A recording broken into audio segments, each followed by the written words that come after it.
पुण्यात्माओं, आपका सौभाग्य है। प्रथम सौभाग्य आपका है कि आप जी को मानव शरीर प्राप्त है।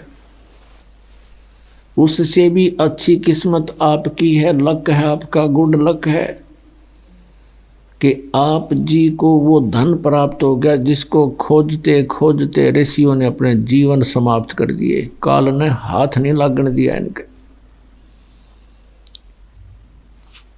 और वो ज्ञान, वो अनमोल खजाना फिर परमात्मा ने स्वयं आकर हमें बताना पड़ा। हमने सतलोक के अंदर एक भारी भूल करी थी। उस भूल का आज हमें ये जो कष्ट है ये बहुत ही थोड़ा है। पुण्यात्माओं, जिस समय आप जी परमात्मा के तत्व ज्ञान से परिचित हो जाओगे, सभी बहन भाई बुजुर्ग बच्चे नौजवान बच्चे, उस समय आपका कलेजा मुंह को आया करेगा कि हम इतने नीच, हमें ये सजा थोड़ी है जो आज हमें दी जा रही है कुत्ते गधे सुअर बना के, और इस मनुष्य जीवन में हम कितने कष्ट उठा रहे हैं। ये संकट हमने कब मोल लिए थे, ये कब परचेज करे थे। ये दुख हम सतलोक में रहा करते थे। अब थोड़ा सा हिंट आपको सृष्टि रचना का देगा दास। पुण्यात्माओं, हम सभी सतलोक में रहा करते थे। अब परमात्मा, सबसे पहले परमेश्वर कबीर देव जी अकय लोक में रहते थे, अनामी पुरुष रूप में। वहां इनके एक रोमकूप की शोभा असंख्य सूर्य और असंख्य चंद्रमा मिला दे तो भी अधिक है। उसी परमात्मा ने एक से अनेक होने का निश्चय किया। उस परमात्मा ने नीचे के 3 लोक और अपने वचन से रचे। अकय लोक से नीचे अगम लोक, अगम लोक से नीचे अलख लोक, अलख लोक से नीचे फिर सतलोक। और इन अन्य तीनों लोकों में भी परमात्मा ने अपने अन्य रूप धारण किए। अगम लोक में अगम पुरुष, अलख लोक में अलख पुरुष, और सतलोक के अंदर ये सत्य पुरुष नाम से वहाँ विराजमान हुए। अपने आत्माओं, सतलोक के अंदर आकर परमात्मा ने फिर अन्य और रचनाएं की। सबसे पहले उन्होंने एक वचन से 16 द्वीप रचे और फिर अपने 16 वचनों से 16 पुत्रों की उत्पत्ति की। उनमें से कौन कौन है? सहजदास, जोगजीत, अचिंत, और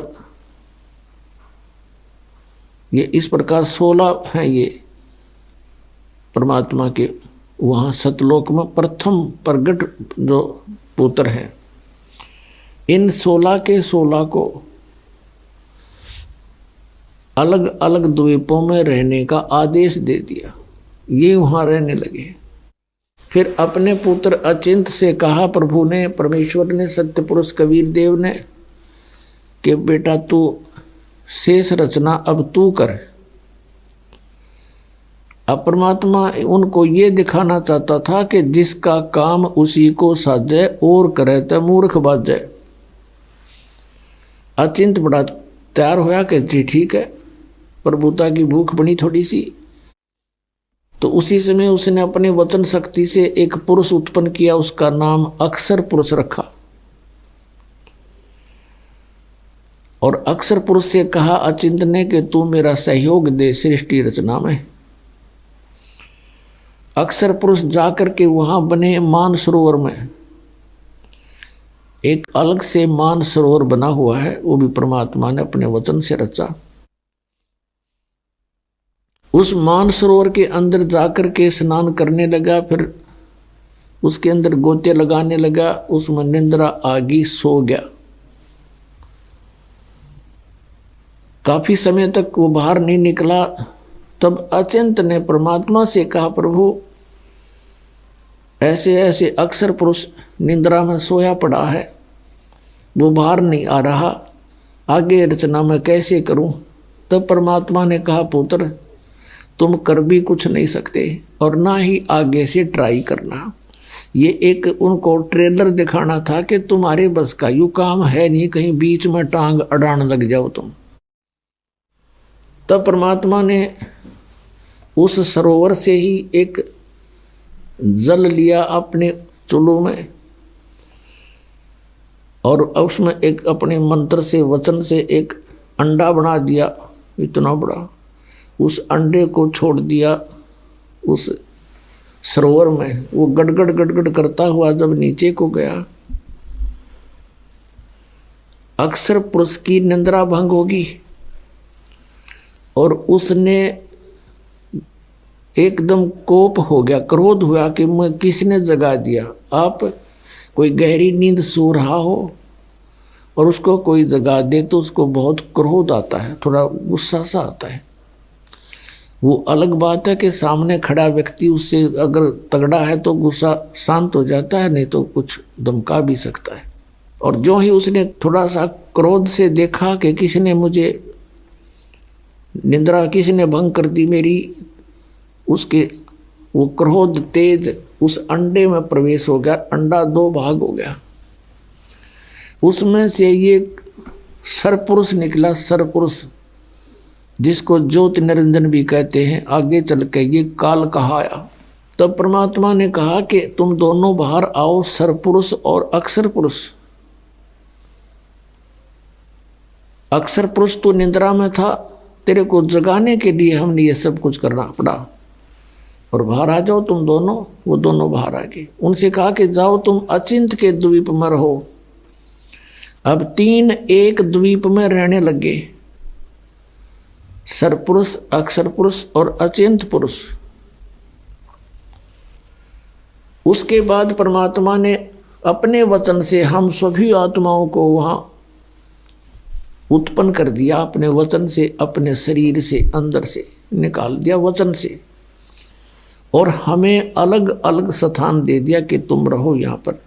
सदाबहार वृक्ष, पेड़, मेवा, काजू, सब सेब, संतरे, फल, दूध की नदी, अमृत जल, कभी न खराब होने वाले वहाँ पदार्थ बना दिए। सतलोक से यहाँ एक परमात्मा ने एक सैंपल भेज रखा है, गंगा दरिया का जल। ये कभी खराब नहीं होता। इसके ऊपर रिसर्च करके सर मार लिया वैज्ञानिकों ने, ये कुछ नहीं खोज सके कि ये कैसे है ऐसा। तो ये सतलोक से आया, परमात्मा ने हमें दिखाया कि वहाँ ऐसे पदार्थ हैं सारे, वो कभी खराब नहीं होते किसी भी एटमॉस्फेयर में। वहाँ तो वैसे एटमॉस्फेयर बहुत ही अच्छा है, हम सभी आनंद से रह रहे थे, वहाँ कोई काम नहीं था, और सबके अपनी अपनी संतान। उनको कहा कि तुम अपनी अपने परिवार उत्पन्न कर सकते हो, इतनी उन परमात्मा ने हमें आज्ञा देती थी। और हम फिर वहाँ रह रहे थे, अपने अपने अलग से मकान थे। एक एक हंस के पास, एक आत्मा और उसके परिवार के पास, जो परमात्मा ने दया करी उनके ऊपर। इतने बड़े बड़े स्थान हैं जैसे पूरी पृथ्वी पर, उसी में उनके अलग से बाग बगीचे और सरोवर, दूधों की नदियाँ सब भरे पड़े हैं, अमृत। हम वहाँ रहा करते थे। युवा शरीर रहता सतलोक के अंदर, वहाँ जरा मरण नहीं है। जरा माने वृद्धावस्था और मरण माने मृत्यु, वहाँ जरा मरण नहीं है। जैसे गीता जी अध्याय नंबर 7 के श्लोक नंबर 29 में गीता ज्ञानदाता कहता है कि जो व्यक्ति जरा और मरण से छूटने का प्रयत्न करते हैं, जरा माने वृद्धावस्था, बुढ़ापा, और मरण माने मृत्यु, वो ते तत्ब्रह्म विदु, वे उस तत्ब्रह्म से परिचित होते हैं, जानते हैं। अखिलम अखिलम अध्यात्म, पूरे अध्यात्म मार्ग से और पूरे सब कर्मों से परिचित हो जाते हैं, वही केवल जरा और मरण से छूटने का प्रयत्न करते हैं। 8वें अध्याय के प्रथम मंत्र में अर्जुन ने पूछा, फिर किम तत्परम प्रभु, वो तत्परम क्या है, अध्यात्म क्या है, सब कर्म क्या है। 8वें अध्याय के 3रे श्लोक में गीता ज्ञानदाता ने कहा गीता जी में कि वो परम अक्षर ब्रह्म है, वो गीता ज्ञानदाता से अन्य है। तो वो परम अक्षर ब्रह्म है, सत्य पुरुष कहो, परम अक्षर ब्रह्म कहो। गीता जी अध्याय नंबर 15 के श्लोक नंबर 1 से 4 में और 16 और 17 में ये कंसेप्ट क्लियर कर रखे हैं। कहा कि उल्टा लटका हुआ संसार रूपी वृक्ष है, और जो संत इसको जानता है वह तत्वदर्शी संत है, पूरे विभागों सहित जानता है। तो उसमें कंसेप्ट क्लियर कर रखा है कि जो उल्टा लटका हुआ संसार रूपी वृक्ष है, उसके सब विभागों को जो बता देगा सह वेदविद, वो तत्वदर्शी संत है, वेद के तात्पर्य को जानने वाला है। और उसके पश्चात परमेश्वर के उस परम पद की खोज करनी चाहिए, जहाँ जाने के बाद साधक फिर लौट कर कभी संसार में नहीं आते। गीता जी अध्याय नंबर 15 के श्लोक 16 और 17 में कहा कि सरपुरुष और अक्षर पुरुष ये दो प्रभु हैं, ये दोनों ही नाशवान हैं। इनके अंतर्गत जितने भी प्राणी हैं वो भी नाशवान हैं, उनकी भी जन्म मृत्यु होती है। और ये सरपुरुष भी और अक्षर पुरुष भी नाशवान है, लेकिन जीव आत्मा किसी की नहीं मरती। 17वें श्लोक में 15वें अध्याय के गीता जी में कहा है कि उत्तम पुरुष है तो अन्य, ये परम अक्षर ब्रह्म की तरफ संकेत है, सतपुरुष की तरफ संकेत है। उत्तम पुरुष तो और ही है इन दोनों से, सरपुरुष और अक्षर पुरुष से, वही तीनों लोकों में प्रवेश करके सबका धारण पोषण करता है, और वही वास्तव में परमात्मा कहता है, और वही वास्तव में अविनाशी है। तो यहाँ सरपुरुष और अक्षर पुरुष ये ऐसे परमात्मा ने हमें बताया, ये ऐसे इनकी उत्पत्ति हुई। हम सभी वहाँ रह रहे थे, वहाँ जरा मरण नहीं था, बुढ़ापा नहीं था। सबसे बड़ा कैर जीव पर बुढ़ापा और फिर मौत, दोनों ऐसे जुल्म हमारे ऊपर यहाँ गुजारी रखे। और बाकी शेष जीवन में पता नहीं कितनी कितनी आपदाएं आती हैं। अपने आत्माओं सारा जीवन हम जिन बच्चों के पालन पोषण में, जिनके प्यार में, और फिर उनके कोठी और बंगले बनाने में गुजार देते हैं, और फिर मृत्यु होती है, हमसे छीन लिया जाता है। युग क्या एक जीवन यहाँ पर। और वृद्धावस्था में सारी आपदाएं, सभी दुख इसके ऊपर आ जाते हैं। दांत रहे ना, आँखों से दिखे नहीं, कानों से बहरा हो जा, गोडे काम करे नहीं, और अस्थि पिंजर शेष रह जाता है, अंतिम सांस गिनता रहता है कब मौत आएगी। तो पुण्यात्माओं, हम वहाँ रहा करते थे, हमने कैसे गलती करी। ये दंत कथा ना समझना पुण्यात्माओं, ये गॉड गिवन ज्ञान है। ये सतपुरुष परमात्मा ने बताया हमारे को आकर, जब हमारी आंखें खुली। ये सत्यनारायण कथा है, ये अमर कथा है।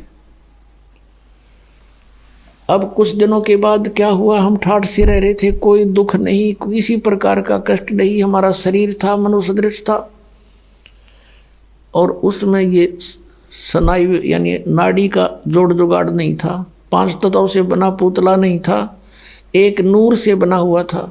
हमारे शरीर का वहाँ इतना नूर है, इतना प्रकाश है, जैसे 16 सूर्यों जितना प्रकाश एक अंश का, आत्मा का। और परमात्मा का वहाँ हमसे घना अधिक प्रकाश है। एक रोमकूप में करोड़ सूर्य करोड़ चंद्रमा मिला दे, ऐसे सतपुरुष के शरीर का इतना प्रकाश है। एक रोमकूप में करोड़ सूर्य करोड़ चंद्रमा से अधिक रोशनी है, वो इतना समर्थ है।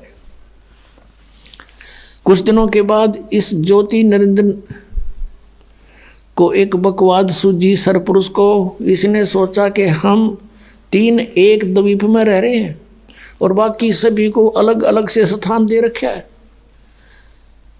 इसने खड़ा होकर के तप करना चाहा, क्योंकि तप से राज्य प्राप्त होता है। जब इसने 70 युग तक तप कर लिया, परमेश्वर ने पूछा कि भी क्या चाहता है ज्योति निरंजन सत्य पुरुष कबीर साहब ने पूछा, तू क्या चाहता है सरपुरुष? तब इसने कहा कि प्रभु ये स्थान मेरे लिए कम है पिताजी, कुछ अलग स्थान चाहिए। परमेश्वर कबीर देव जी ने इसको 21 ब्रह्मांड दे दिए वहीं सतलोक में।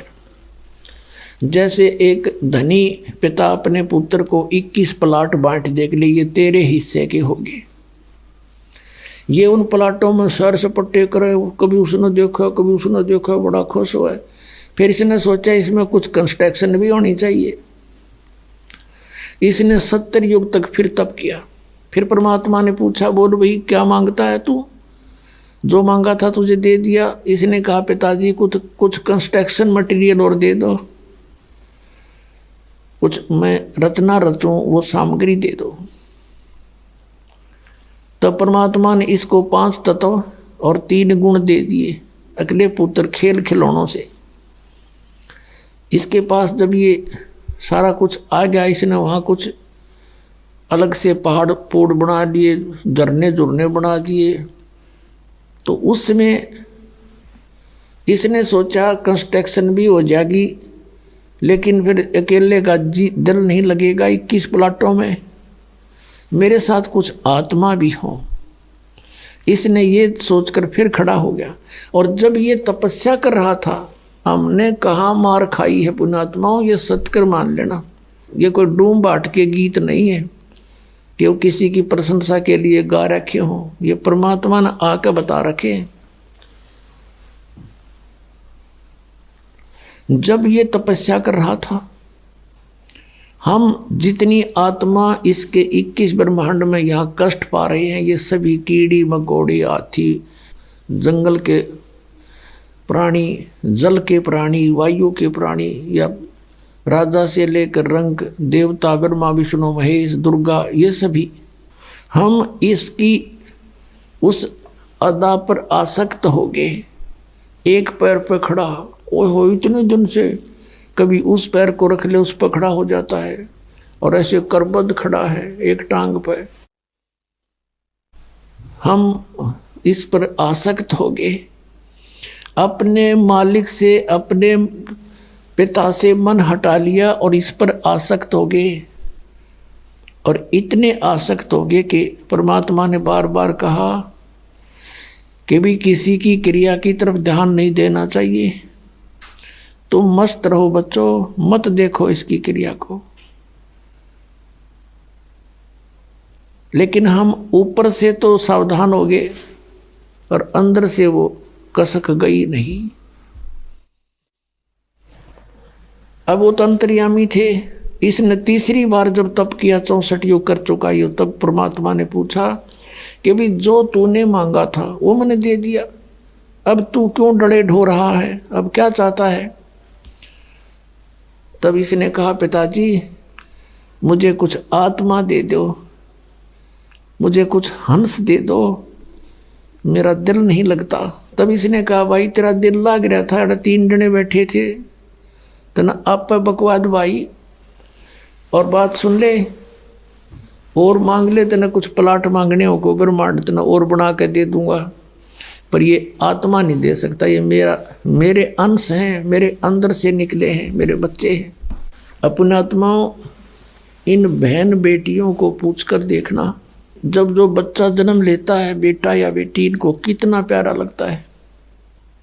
चाहे किसाई बांगा बोला हो, लूला लंगड़ा हो, काना हो, गुंगा हो, बहरा हो, सीने के लगाए रखते हैं, इतना प्रिय होता है इनको। और उस परमात्मा से हमारा जन्म हुआ है, उनके शरीर से हम बाहर आए हैं, तरीका दूसरा है, प्यार उतना ही है। तो उसको हमसे कितना प्यार है।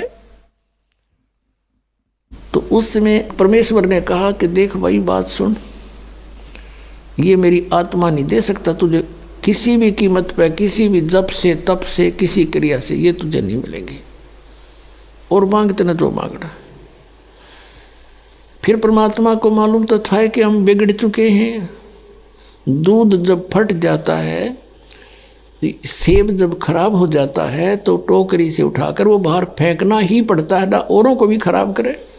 तो ये सोचकर परमात्मा ने कहा भाई सुन बात, यदि कोई आत्मा तेरे साथ स्वेच्छा से जाना चाहता है तो नो ऑब्जेक्शन, मुझे कोई ऐतराज नहीं, पूछ ले उनसे। अब वो हमारे पास आया और हम तो पहले इसके ऊपर आसक्त हो रहे थे। जैसे पुण्यात्माओं, आज हमारे अंदर यही प्रेरणा है और यही जो कि तू ये प्रवृत्ति हमारी आज है। जैसे कोई हीरो या हीरोइन, अभिनेता या अभिनेत्री, वो अपने पेट के लिए, अपने धन कमाने के लिए चटक मटक करते हैं। वो तो कमावे धन, और ये युवा बालक उनके ऊपर आसक्त हो जाए, इन्होंने ये मेरा फेवरेट हीरो है, ये मेरी फेवरेट हीरोइन है, और उन्हें टिंडा मिल रहा है को नहीं, उनसे कुछ लेना एक ने देने दो, बेमतलब बकवाद करे। अब जैसे यहाँ कोई बरवाला में आ जावे हीरो या हीरोइन, देखो इन नौजवान बच्चों की देखो लाइन लग जाएगी, वो खड़ा 1 किलोमीटर दूर तो दिखेगा उन्हें स्टेज पे बकवाद करते हुए, और लोगों के वो खड़ा वो खड़ी, और सारा दिन धक्के खा के फाँक के दौड़ उल्टे आ जा, बता के मिल रहा उनसे। वो अपनी रोजी रोटी कमा रहे, हर ये उसके ऊपर नो आसक्त हो रहे, बस क्या बात कही। तो ये बुराई हमारे वहाँ से लगी थी। हमने अपने पिता को भुला दिया जो सारे सुख दे रहा था, कोई कष्ट नहीं था, और हम इसने चाहने लगे नकली को। हम ये सोच लो अपने मालिक से उल्टे हट गए, अपने पति से। हम पति भरता पद से गिर गए और हमने यूँ खत्म कर लिया ज्योत निरंजन, हम इसको चाहने लगे। तब परमात्मा ने कहा ठीक है भाई, जा तू पूछ ले उनसे। ये हमारे पास आया, हम तो पहले ही चा चढ़ रहा था इसका। इसने कहा कि मैंने पिताजी से ऐसे ऐसे 21 ब्रह्मांड लिए हैं और मटेरियल ले लिया है, वो ये बनाऊंगा, ऐसे ऐसे झरने रचूंगा, बाग बगीचे लगाऊंगा, तुम चलोगे हमारे साथ? हम तो तैयार थे, हमने कहा यदि पिताजी आज्ञा दे देंगे तो हम तैयार हैं। ज्योति निरंजन हमारे पिताजी के पास गए, सतपुरुष के पास गए, पिताजी कुछ आत्माएं मेरे साथ चलने को तैयार हैं। परमेश्वर ने कहा भी ऐसे नहीं, मेरे सामने स्वीकृति दिलवा दे, फिर मैं अलाउड कर दूंगा। उसने कहा था कि वो आपकी स्वीकृति चाहते हैं, कुछ जाने को तैयार हैं। तो परमात्मा ने कहा कबीर साहब जी ने कि मेरे सामने स्वीकृति दिलवा दे, मैं तब कह दूंगा, अलाउड कर दूंगा। दोनों आगे हमारे पास। अब हम देखकर सामने पिता को नीची गर्दन कर ली। परमेश्वर ने पूछा भी कौन कौन इसके साथ जाना चाहते हैं इसके लोक में, हाथ खड़ा कर लो। अब हमने एकदम सन्नाटा छा गया, शर्मा गए, सबको शर्म आई। अब कैसे अपने पिता के सामने कहे? इन्होंने मना कर रखा था कि तुम इसकी ओर मत देखो। हमारे अंदर ये छल कपट भी वहीं से विद्यमान हुआ था और हम उस पवित्र लोक में रहने योग रहे नहीं थे। तब परमात्मा ने कहा भी बोलते क्यों नहीं तुम? ज्योति निरंजन तू तो कह रहा था कि कुछ तैयार है, तो कोई बोलता ही नहीं। तब हमने सोची कदे बात बिगड़ जा और हम यहीं रह जाए। तो सबसे पहले एक हंस खड़ा हुआ, उसने कहा कि जी मैं जाना चाहता हूँ पिताजी इसके साथ में। सबसे पहले खड़ा हुआ। फिर हमने सोची कदे हम पीछे रह जाम, भी खड़े हो गए, दोनों हाथ कर दिए, केक की छोड़ दोनों, पूरे जितने यहाँ पर हम आए पड़े हैं। तो परमात्मा ने कहा भाई ठीक है, ये सब देख लिए मैंने, जो तेरे साथ जाना चाहते हैं ऐसे नहीं भेजूंगा, इनको मैं अपने तरीके से भेजूंगा तेरे पास, ऐसे तो जा ही नहीं सकते ये, आप जाइए। अब वो चला गया अपने, वहीं ये लोग वहीं थे 21 ब्रह्मांड, उस सतलोक के एक कोने में बाहर, जैसे बाहरली दिल्ली हुआ करे ना, बाह्य दिल्ली गांव गुम से हुआ करे, ऐसे बाहर की तरफ इसको सेट कर दिया था। तब परमात्मा ने क्या किया, जिस आत्मा ने सबसे पहले स्वीकृति दी थी, खड़ा होकर के हिम्मत करी थी, उसका एक युवा लड़की बना दिया। उसके प्रजनन इंद्रिय नहीं लगाई थी, वो परमात्मा देखना चाहते थे कि इसमें और कितना कमीनापन है ज्योति निरंजन में, ये यहाँ इस लोक में रहने के योग्य अब रहा है या नहीं। और जितने हम थे हम सभी को सूक्ष्म रूप बीज रूप में करके उसका नाम प्रकृति रख दिया। प्रकृति जिसको माया भी बोलते हैं, आदि माया भी कहते हैं और इसको दुर्गा भी कहते हैं। इसके शरीर में हम सभी को प्रवेश कर दिया बीज रूप में, सूक्ष्म रूप में। पुण्यात्माओं, आज इस वैज्ञानिक युग में हम आसानी से समझ सकते आध्यात्मिक मार्ग को। जैसे आप सुनते हो कई बार डॉक्टरों से कि किसी व्यक्ति के कुछ जीवाणु होते हैं, वो इतने रहने चाहिए, जैसे 50 लाख रहने चाहिए जीवाणु 1 ग्राम में, 1 mg ब्लड में। बताओ 50 लाख जीवाणु 1 mg ब्लड में, इतने को में फिर कितने अंदर हमारे जीवाणु, गिनती नहीं होती। तो ऐसे परमात्मा ने सभी के सभी इसके अंदर फीड कर दिए सूक्ष्म रूप में। और इसको कहा बेटी दुर्गा को कि बेटी मैंने तुझे शब्द शक्ति दे दी है, वचन शक्ति दे दी है, और जितने भी जीव कहे ज्योत निरंजन कहे तू वचन से उत्पन्न कर सकती है नर और मादा। एक बार बोल देगी उतने ही एकदम में बाहर खड़े होंगे। और अपने पुत्र सहजदास से कहा, जो सबसे पहले 16 उत्पन्न किए थे उनमें से एक सहजदास है, उससे कहा कि जा अपनी बहन को ज्योति निरंजन के पास छोड़िया और उसको बता देना कि इसको पिताजी ने शब्द शक्ति दे दी है, जितने जीव तू कहेगा ये उत्पन्न कर देगी। सहजदास ने जाके संदेशा सुना दिया, लड़की को वहां छोड़कर आ गया अपनी बहन को। अब इस प्रकृति देवी ने, प्रकृति यानी दुर्गा का रूप निखरा हुआ था युवती होने के कारण। अब इस ज्योति निरंजन के मन में वहां फिर दोष उत्पन्न हुआ। ये सभी हम प्राणियों के अंदर यहाँ भी विद्यमान है। ये बीमारी वहां से लगी थी अपने सारी। अकेली लड़की को देखकर उसके साथ बदतमीजी करने की नीयत, उसी का गुण हमारे अंदर विद्यमान है। उसने सुंदर लड़की को देखकर एकदम आव भाव बदल गए। लड़की भी पहचान गई कि इसके मन में दोष आ चुका है। तब उस लड़की ने अपनी इज्जत रक्षा के लिए कहा कि ज्योति निरंजन, हे सरपुरुष, हे बड़े भाई, देख तू मेरा बड़ा भाई, मैं छोटी बहन तेरी उत्पत्ति पिता ने अपने वचन से की थी, अंडे से, और हमारी उत्पत्ति भी उन्होंने की है। तू हमारा बड़ा भाई, हम तेरे छोटी बहन। अब भाई बहन का ये काम अच्छा नहीं, महापाप होगा, तू जुल्म ना करे। तब उसने एक नहीं सुनी, बहुत आगे बढ़ गया। अब अदर तरीके से मुंह खोल लिया बकवाद करने के लिए, हवस में अंधा हो गया। तब लड़की ने छोटा सूक्ष्म रूप करा अपनी सिद्धि से, और इसके मुख के माध्यम से पेट में रक्षा, अपनी इज्जत रक्षा के लिए पेट में चली गई। और वहाँ से परमात्मा से प्रार्थना की, हे परमेश्वर, हे पिताजी, ऐसे ऐसे मेरे साथ इसने जुल्म करना चाहा, और इसने, लड़की ने बता दिया था कि मेरे पास पिता की दी हुई जो शब्द शक्ति है, वचन शक्ति है, तो जितने जीव कहेगा मैं उत्पन्न कर दूंगी, पर नहीं माना था। तब लड़की ने कहा, पिताजी इसने मेरे साथ ऐसा जुल्म किया, मेरी रक्षा करो, मेरी रक्षा करो। परमेश्वर वहां पहुंच गए अपने पुत्र जोगजीत के रूप में। परमात्मा कहते हैं, सौ छल छिद्र मैं करूं अपने धन के काज।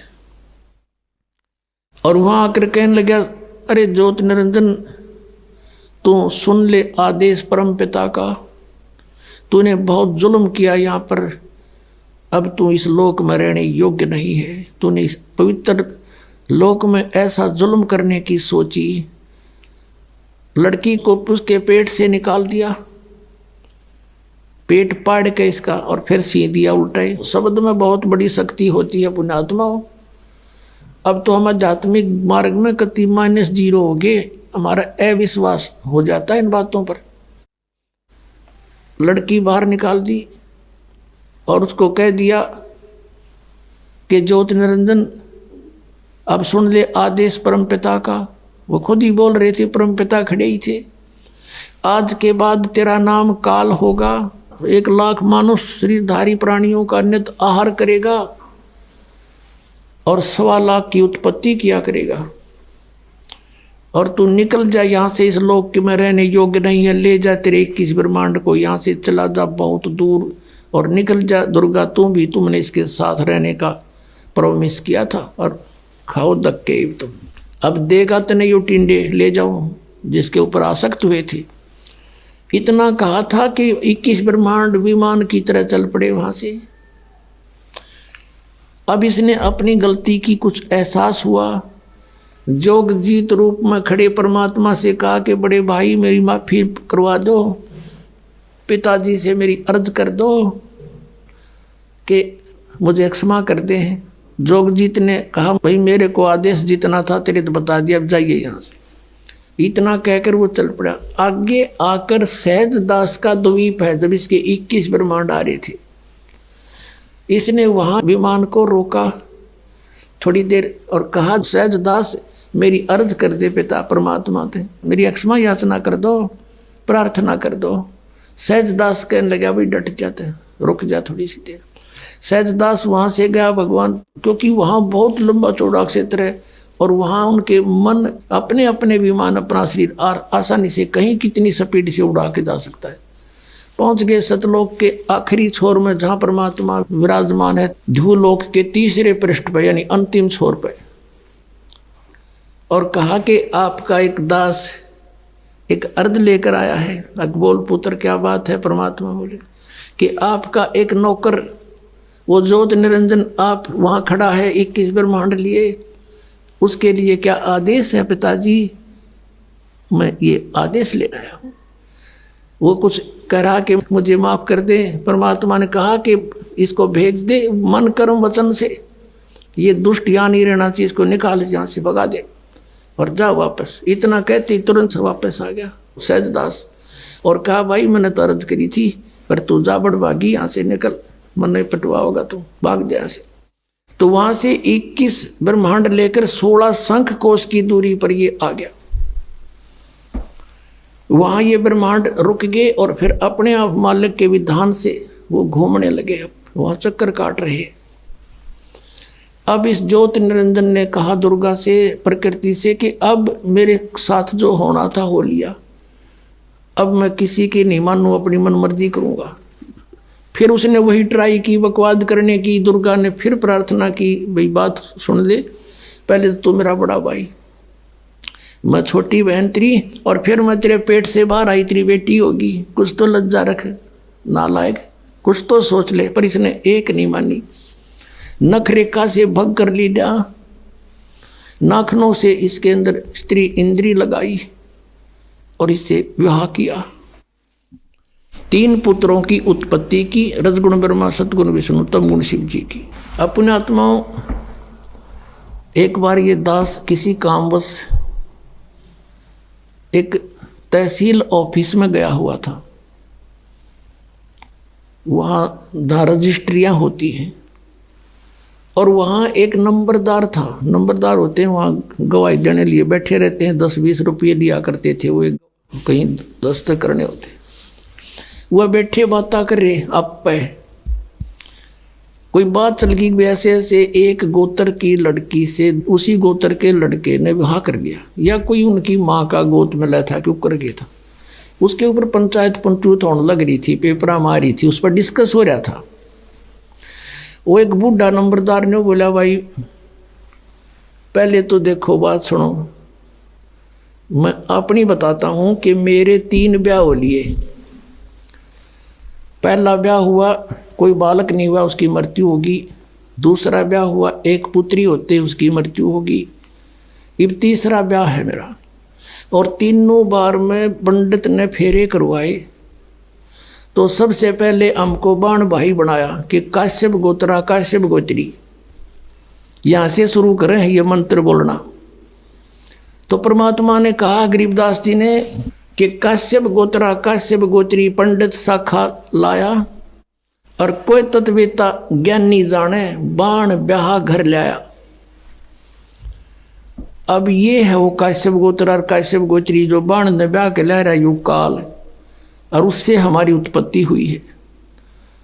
तो वो जो कहता भाई ये नो नहीं समझ में आ रही मेरे आज तक, यो काश्यप गोत्र और काश्यप गोत्री क्योंकि हमने बाण भाई तो जुड़े तो बना कर चल रहे हैं। तो अब परमात्मा ने बताया कि काश्यप गोत्रा काश्यप गोत्री ये कहते से पर इन्हें पता खक भी नहीं ये किस लिए बोल रहे हैं, किसके विषय में कह रहे हैं। काश्यप गोत्रा काश्यप गोत्री पंडित शाखा लाया और कोई तत्वेता ज्ञान नहीं जाने बाण ब्याह घर लाया। अब पुण्यात्माओं, अभी तक पहली बार कोई व्यक्ति कोई श्रद्धालु इस कथा को सुनता है। विशेषकर पहले जब दास सुनाया करता था सामने वाला न्यू हंसा करता अंदर अंदर और फिर न्यू कहता क्यों गप्पे मारे हैं, या भी कोई बात हुई या कोई कथा हुई। अरे इतने नारी कोई कथा कोई ना पृथ्वी पे, क्योंकि उनको ये नहीं मालूम था कि ये प्रमाणित है। पुण्यात्माओं 600 वर्ष पहले मालिक ने सतपुरुष ने कबीर देव जी ने आके एक धानक रूप में जुलाहे रूप में सशरीर आए थे और सशरीर गए थे। ये परमात्मा पूर्ण ब्रह्म है, सारी सृष्टि रचना रहे। उस समय इन्होंने 600 वर्ष पहले अपनी वाणी में ये वचन बोले थे और परमात्मा यही बताया करते थे। लेकिन ये ब्राह्मण लोग यानी हमारे ऋषि गुरु पवित्र हिंदू धर्म के इस बात की घनी काली मान गए कि ये झूठ बोलता है, ब्रह्मा विष्णु महेश नासवान है, इनकी माता है, इनका पिता है, ये तो अजर व अमर है, सर्वेश्वर है, महेश्वर है, किसी ग्रंथ में नहीं लिखा है। तो उस समय हमारे पूर्वज अशिक्षित थे, शिक्षा केवल एक ब्राह्मण वर्ण ही अधिकारी था उसके ग्रहण करने का। तो उनकी दाल गली रही और परमात्मा 600 वर्ष आए थे पहले। यदि वो उस समय ये टांग ना अड़ाते, हमें मिसगाइड नहीं करते, तो हमें सारा काम सुलझा सलझा मिलता आज के दिन। आज दास के साथ जो इतना संघर्ष चल रहा है, इतनी परिश्रम कर रहा है, 4-4 घंटे सत्संग, 5-5 घंटे सत्संग और फिर सदग्रंथों को पढ़ना, उनको निष्कर्ष निकाल के आपके समक्ष करना, ये नहीं करना पड़ता। लेकिन उस समय इन्होंने किसी ने परमात्मा के इस तत्व ज्ञान पर विश्वास ना किया और ना करने दिया। तो पुण्यात्माओं, एक बात हमारे और बढ़िया होगी कि आज हम परमात्मा को पहचान सकते हैं कि जिसको ये अशिक्षित कहा करते कबीर तो अशिक्षित है, ये क्या जाने वेदों और गीता और पुराणों के बारे में, क्योंकि वो संस्कृत भाषा में है, ये झूठा है। और उस परमात्मा ने 600 वर्ष पहले ये बता दिया था कि ब्रह्मा विष्णु महेश नासवान हैं, इनके माता पिता हैं, इनका जन्म मृत्यु होता है। 600 वर्ष पहले परमात्मा कबीर जी ने जो वाणी बोली थी पवित्र कबीर सागर के अंदर विद्यमान है। आप देखिएगा, प्रथम खंड कबीरपंथी भारत पथिक स्वामी युगलानंद बिहारी द्वारा प्रस्कृत। और ये कहाँ से छपा है? प्रकाशक एवं मुद्रक हैं खेमरा श्री कृष्ण दास प्रकाशन, अध्यक्ष श्री वेंकटेश्वर प्रेस, खेमरा श्री कृष्ण दास मार्ग, मुंबई से। अब इसके अंदर हम आपको दिखाते हैं सृष्टि रचना। ये है ज्ञान बोध नामक एक अध्याय है और ये बोध सागर एक खंड है। ये देखिएगा 21 पृष्ठ पे नीचे परमात्मा ने 600 वर्ष पहले अपनी प्यारी आत्मा धर्मदास को ये ज्ञान दिया था। धर्मदास ये जग बोराना, कोई न जाने पद निर्वाणा, यही कारण मैं कथा पसारा, जग से कहिए वो राम नियारा। ये नाम नहीं है, ये गलत लिखा इन्होंने कबीरपंथियों ने। ये बाद में संशोधन में इन्होंने अपने हिसाब से कुछ गड़बड़ी कर रखी है। यही ज्ञान जग जीव सुनावो, सब जीवों का भरम नसाओ, अब मैं तुमसे कहूँ चिताई, तेरे देवन की उत्पत्ति बाई। तीनों देवताओं ब्रह्मा विष्णु महेश की अब तुझे उत्पत्ति बताता हूँ। कुछ संक्षेप कहूँ गहुराई, सब संशय तुम्हारे मिट जाई, भरम गए जग वेद पुराना, आदि राम का भेद न जाना। ये नाम गलत लिखा है, राम है, आगे चलकर क्लियर होगा। ये राम राम सब जगत बखाने, आदि राम कोई बिरला जाने। ये राम है शब्द है, गलत लिखा है। कि सभी राम राम कहते हैं। उस आदि राम सनातन परमात्मा को कोई बिरला ही जानता। ये राम शब्द है, नाम नहीं। इन संशोधनकर्ताओं ने अपनी अज्ञान सोच से कुछ इसमें गड़बड़ी कर रखी है, वही हम शुद्ध कर लेंगे। राम राम सब जगत बखाने, आदि राम कोई बिरला जाने। ज्ञानी सुने सो हृदय लगाई, मूर्ख सुने तो गम ना पाई। माँ अष्टंगी पिता निरंजन, ये जमदारुण वंशन अंजन। इन ब्रह्मा विष्णु महेश की माता तो अष्टंगी दुर्गा है, इनका पिता ज्योत निरंजन है। पहले कीन निरंजन राई, पीछे से माया उपजाई। कहते पहले तो ज्योत निरंजन को उत्पन्न किया इस काल को अंडे से, और पीछे से दुर्गा की उत्पत्ति की। माया रूप देख अति शोभा, यु देव निरंजन तन मन लोभा। दुर्गा के सुंदर रूप को देखकर इसके मन में दोष आ गया। कामदेव धर्मराय सताए, देवी को तुरंत धर खाए। पेट से देवी करी पुकारी, हे साहेब मोए करो उबारी। पेट से दुर्गा ने पुकार करी। टेर सुनी सतगुरता आए, अष्टंगी को बंद छुड़वाए। परमात्मा कहते हैं कि टेर सुनी तहाँ हम आए, यहाँ इन्होंने अपने हिसाब से लिख दिया। सतगुरु तहाँ आए, अष्टंगी के बंध छुड़वाए, यानी उसके पेट से निकाले बंधन से। अब 22 पृष्ठ पर ज्ञान बोध। धर्मराय को हिकमत की ना, नख रेखा से भग कर लेना। नाखनों से स्त्री इंद्री लगा बना दी। धर्मराय करे भोग विलासा, माया को रही तब आशा। ये दुर्गा प्रेग्नेंट हुई।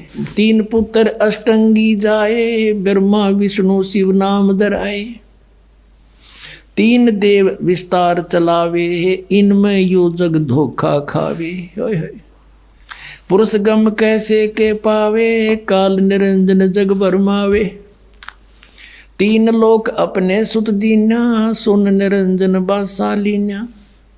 अलख निरंजन सुन ठिकाना, ब्रह्मा विष्णु शिव वेद न जाना। आज तक ब्रह्मा विष्णु महेश को नहीं पता हमारा पिता कौन है। 3 देव सो उसको ध्यावे, निरंजन का वो पार न पावे। ये तीनों देवता ब्रह्मा विष्णु महेश कहते आज तक उसी की खोज में लग रहे, न वो भी ना पा लिया। सतलोक तो बहुत दूर की बात है। अलख निरंजन बड़ा बटपारा, बटपारा माने ठग, धोखेबाज है ये। और 3 लोग जीव कीन आहारा, तीनों लोग के जीवों को खा रहा है। पाताल लोक, स्वर्ग लोक, पृथ्वी लोक। ब्रह्मा विष्णु शिव नहीं बचाए, सकल खाए पुन धूल उड़ाए। ब्रह्मा विष्णु महेश को भी खाता है, इनकी भी जन्म मृत्यु होती है।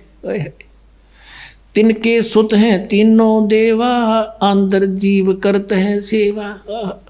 कहते हैं इन दुर्गा और काल के 3 पुत्र हैं, और ये तत्व ज्ञानहीन प्राणी इनने की पूजा करते हैं, काल की पूजा करते हैं। ये अकाल पुरुष का हो नहीं चीन्या, काल पाए सभी गए लीन्या।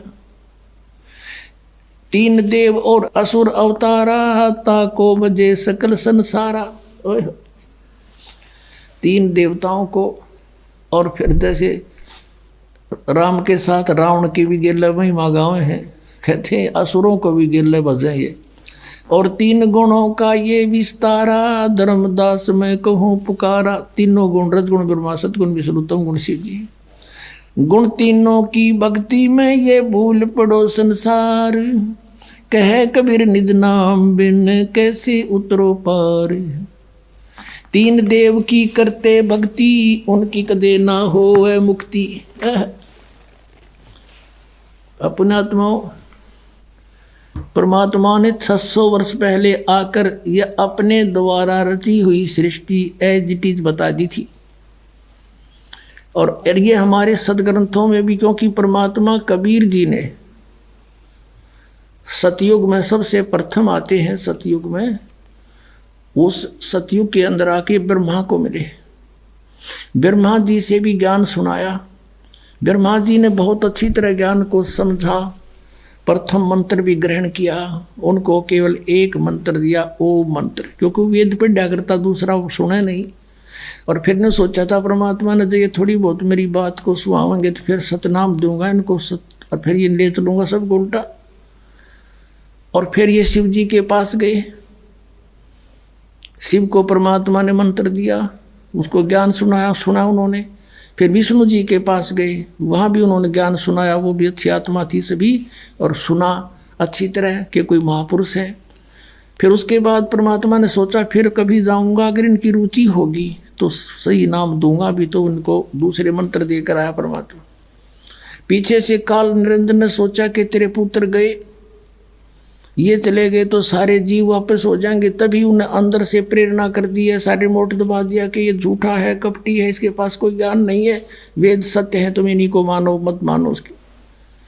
दूसरी बार परमात्मा गए तो उन्होंने अरुचि दिखाई तीनों ने, तो जान गए परमात्मा कि काल आ गया इनकी बुद्धि में, अब इनकी बुद्धि में काल आ गया, अब ये नहीं मानेंगे।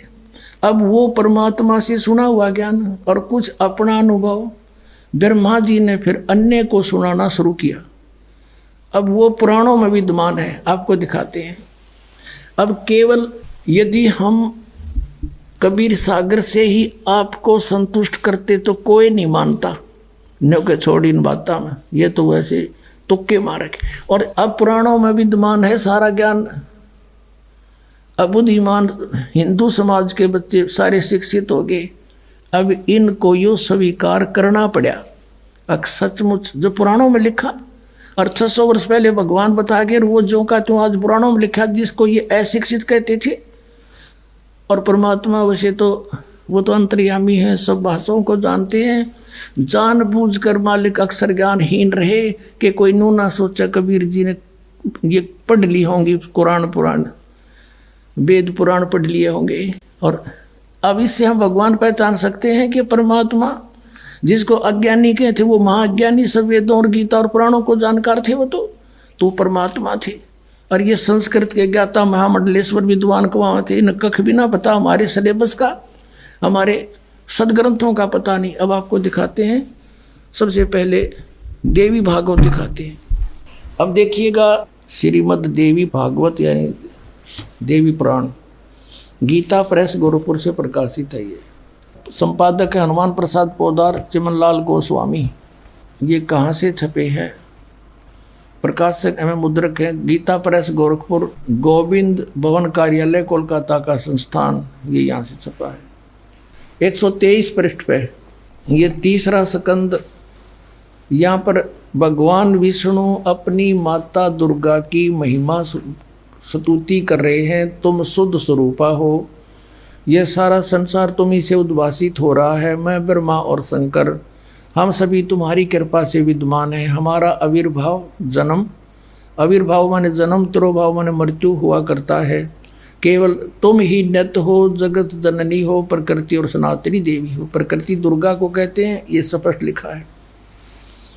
भगवान शंकर बोले, देवी यदि महाभाग विष्णु तुम्ही से प्रकट हुए हैं, उनके बाद उत्पन्न होने वाले ब्रह्मा भी तुम्हारी बालक हुए, फिर तमोगुणी लीला करने वाला शंकर क्या मैं तुम्हारी संतान नहीं हुआ? अर्थात मुझे भी उत्पन्न करने वाली तुम ही हो। शिवे, संपूर्ण संसार की सृष्टि करने में तुम बड़ी चतुर हो। इस संसार की सृष्टि, स्थिति और संहार में तुम्हारे गुण सदा समर्थ हैं।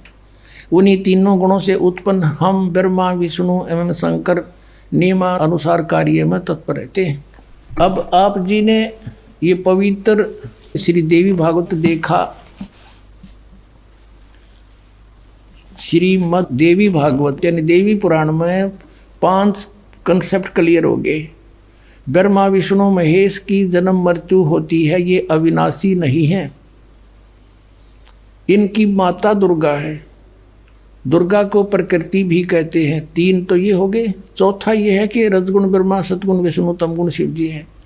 और 5वां ये हो गया कि ये ब्रह्मा विष्णु महेश केवल वर्क डन ही दे सकते हैं, ये किसी का संकट निवारण नहीं कर सकते। जैसा जिसका कर्म है वैसा ही देंगे, पुण्य भी पाप भी। केवल परम अक्षर ब्रह्म सतपुरुष कबीर साहब वो परमात्मा है जो हमारे भाग्य के लेखों को बदल सकते, बुरों को। अब देखो, यदि कबीर सागर को अकेले को पढ़ा कर आपको सुनाता तो कोई विश्वास नहीं लाता। अब आपके समक्ष जो 600 वर्ष पहले भगवान बोल कर गए थे वो वचन, आज सदग्रंथों ने उनको सेकंड किया, समर्थन दिया।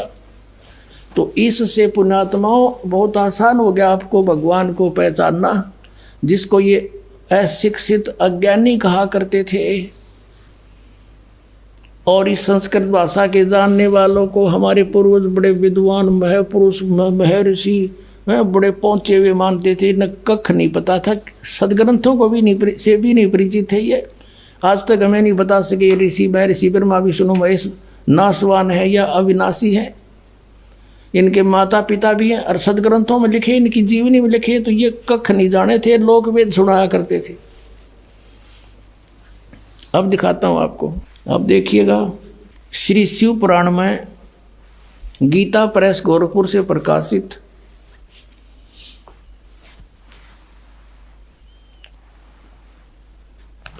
ये इसका संपादक कौन है?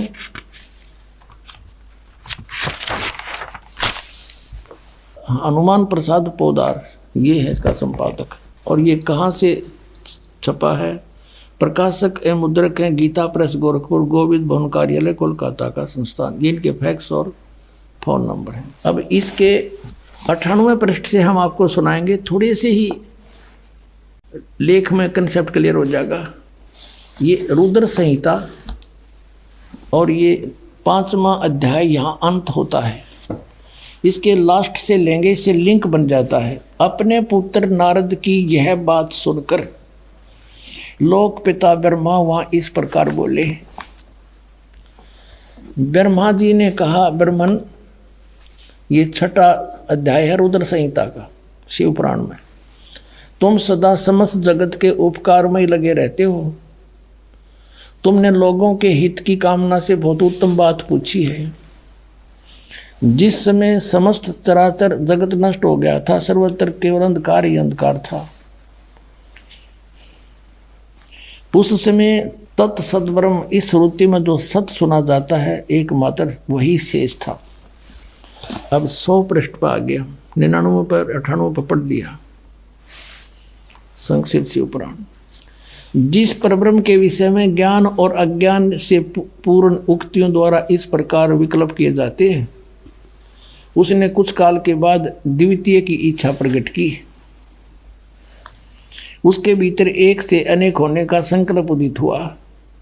तब उस निराकार परमात्मा ने, ये निराकार मानते हैं ब्रह्म को, ये ब्रह्म से शुरू होते हैं इनकी कहानी, अपनी लीला शक्ति से अपने लिए मूर्ति आकार की कल्पना की। जो मूर्ति रहित परम ब्रह्म है उसकी मूर्ति भगवान सदाशिव है। अर्वाचीन और प्राचीन विद्वान उन्हीं को ईश्वर कहते हैं। उस समय एकाकी रहकर सब इच्छा अनुसार विहार करने वाले उस सदाशिव ने अपने विग्रह से, विग्रह माने शरीर से, स्वयं ही एक स्वरूप भूता शक्ति की सृष्टि की। अब देख, काल ने बका दिए, क्योंकि उसने एक अपने शरीर से आप एक लड़की निकाली जो उनके अपने श्रीअंग से कभी अलग होने वाली नहीं थी। उस पराशक्ति को प्रधान प्रकृति, दुर्गा को प्रकृति भी कहते हैं। ये देखो शिव पुराण भी स्पष्ट करा, प्रधान भी उसी को कहते हैं। गुणवती माया, बुद्धि तत्व की जननी तथा विकार रहित बताया है। वह शक्ति अंबिका कही गई है। उसी को प्रकृति, सर्वेश्वरी और त्रिदेव जननी, तीनों देवताओं की माता, नित्य और मूल कारण भी कहते हैं। सदाशिव द्वारा प्रकट की गई उस शक्ति के 8 भुजाएं हैं। कति कंसेप्ट क्लियर हो गया कि ब्रह्मा विष्णु महेश की माता दुर्गा है और पिता यो ज्योत स्वरूपी निरंजन सदाशिव कहलाता है। नाना प्रकार के आभूषण उसके श्रीअंगों की शोभा बढ़ाते हैं। वह देवी नाना प्रकार की गतियों से संपन्न है और अनेक प्रकार के अस्त्र शस्त्र धारण करती है। और एकाकिनी होकर भी वह माया संयोग वसात अनेक हो जाती है। वे जो सदाशिव हैं, जो इनका पिता है, दुर्गा का पति, उन्हें परम पुरुष ईश्वर, शिव, शंभु और महेश्वर कहते हैं। अब यहाँ देखो, 101 पृष्ठ पर हम आगे रुद्र संहिता का हम ये 6वां अध्याय पढ़ रहे हैं। वे अब सदाशिव के उसके बारे में बता रहे हैं, उनको महेश्वर कहते हैं, और वो अपने सारे अंगों पर भस्म रमाए रहते हैं। उन काल रूपी ब्रह्म ने स्पष्ट कर दिया, युग काल है जो महाशिव सदाशिव कहलाता है, ब्रह्मा विष्णु महेश का पिता है, दुर्गा का पति है। उन काल रूपी ब्रह्म ने, काल रूपी ब्रह्म कहो, इसको सदाशिव कहो, ये ज्योत निरंजन काल कहो, उन काल रूपी ब्रह्म ने एक इसमें शक्ति के साथ, नाथ नहीं है, शक्ति के साथ, दुर्गा के साथ शिवलोक नामक अक्षेत्र का निर्माण किया था। यानी सबसे ऊपर एक गुप्त स्थान बना रखा है इसने। उस उत्तम अक्षेत्र को काशी कहते हैं। वह परम निर्वाण तथा मोक्ष स्थान है, सबके ऊपर विराजमान है। वे प्रिय और प्रियतम रूप है, पति और पत्नी रूप में कौन? शक्ति और शिव, दुर्गा और ये काल रूपी ब्रह्म जो परमानंद स्वरूप हैं, उस मनोरम क्षेत्र में नित्य निवास करते हैं। मुने शिव और शिवा ने प्रलय काल में भी कभी उस क्षेत्र को अपने सानिध्य से मुक्त नहीं किया। ये शिव काल है, ज्योत स्वरूपी निरंजन है, शिवा ये दुर्गा है। यहाँ देखिए, देवर से एक समय आनंद वन में रमण करते हुए शिवा और शिव के मन में, दुर्गा और काल के मन में यह इच्छा हुई कि किसी दूसरे पुरुष की सृष्टि करनी चाहिए, जिस पर यह सृष्टि संचालन का महान भार रखकर हम दोनों केवल काशी में रहकर सभी इच्छा अनुसार विचरें और निर्वाण धारण करें। इन्हें फिर एक पुत्र की उत्पत्ति का विचार किया। ऐसा निश्चय करके शक्ति सहित दुर्गा के साथ सर्वव्यापी परमेश्वर शिव ने अपने वाम भाग के 10वें अंग पर अमृत मल दिया, यानी पति पत्नी व्यवहार किया। फिर तो वहाँ से एक पुरुष प्रकट हुआ। अब उसका नाम क्या रखा है न देखिएगा। अब 102 पृष्ठ पे ये संक्षिप्त शिवपुराण के रुद्र संहिता का 6वां अध्याय चल रहा है। अब कहते हैं, शिव ने कहा वत्स, उसका नाम धर दिया शिव ने, काल ने। शिव ने कहा वत्स, व्यापक होने के कारण तुम्हारा विष्णु नाम विख्यात हुआ। पुण्यात्माओं, परमात्मा कहा करते, मोती मुक्ता दर्शत नाई, ये जग है सब अंधरे, दिखत के तो नैन चश्म, इनका फेरा मोतिया बंदरे। कहते हैं मैं ऋषि को वहाँ थे, संस्कृत के व्याकरण में जे बैठे रहे, सदग्रंथ को इनका समझ में आया को नहीं। ये कहा महर्षि मंडलेश्वर, अरे न कख नहीं पता, ब्रह्मा विष्णु महेश की सती थी का, अपने सदग्रंथ सिलेबस से नहीं परिचित, ये काहे के टीचर थे। यानी पूरे हमारे मानव समाज को इन्होंने काल के मुंह में ठोके रखा, गधे कुत्ते बनवा दिया, भूत बनवाया, गलत साधना बता के, गलत ज्ञान बना के बता के, और फिर श्राद्ध निकलवाने की रोजी रोटी का धंधा चला दिया। अपने सदग्रंथ इनका समझ में आए नहीं, हमारा कोल्लू बना रखा था, इन रहट बना दिया। और परमात्मा 600 वर्ष पहले बता गए थे ये बात। पुण्यात्माओं, आज भगवान पहचानने में 2 मिनट लगेंगे जब जरा सी बुद्धि से काम लोगे और निष्पक्ष भाव से सोचोगे। मान बढ़ाई नहीं, ईर्षा नहीं होनी चाहिए, क्योंकि इसमें विरोध कौन पैदा कर सकते हैं? जिनकी रोजी रोटी चल रही है, उन आचार्यों की या कोई गुरु पद पर विराजमान है, पर जनता शिक्षित है, उनकी एक नहीं चल रहे, वो आखिर में अपने मुंह की खानी पड़ेगी इन सबको जो बकवाद करेंगे। अब यहाँ स्पष्ट हो गया कि विष्णु जी की उत्पत्ति दुर्गा और काल से हुई, ये इनके माता पिता हैं। अब ब्रह्मा की उत्पत्ति देखो, ये 103 पृष्ठ पे, 102 पर हमने पढ़ा था, 103 पृष्ठ पे रुद्र संहिता, और यहाँ 6वां अध्याय समाप्त हो गया ये विष्णु जी का नाम बता के।